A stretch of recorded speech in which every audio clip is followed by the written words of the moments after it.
This video is for a team evaluating two different switch sites for a student activating a Ablenet Little Step-by-step.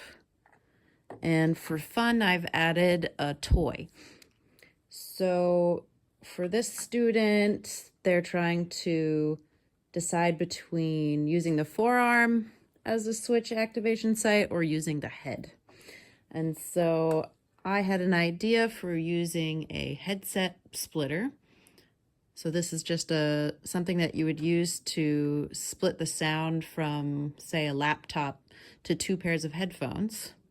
To plug in to two different switches, I have two Ablenet spec switches here that could be used to activate a single switch, like the step-by-step, from either place. So I plugged these two switches into the dual end of the headset splitter, and then I'm going to plug the single end into the back of the step-by-step. Switch 1. More Olaf. Switch 2. More Olaf. Perfect. Now with the step-by-step, you can also activate a switch activated toy in this second port. And below that, you'll see a circle with an arrow going out, implying that the switch activation will activate a toy.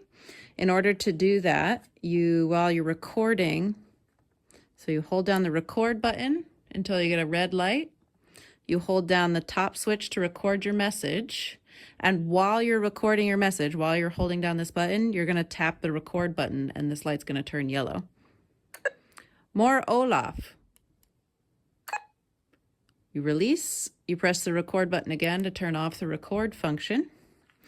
Then we're going to plug in Olaf into the toy/appliance port.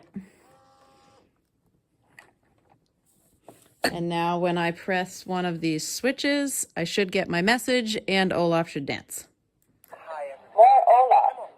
And I like warm hugs. Oh, I don't know what. Olaf will go forever if you let him. But that's just an example of how you can use the step-by-step with two switches and to activate a toy.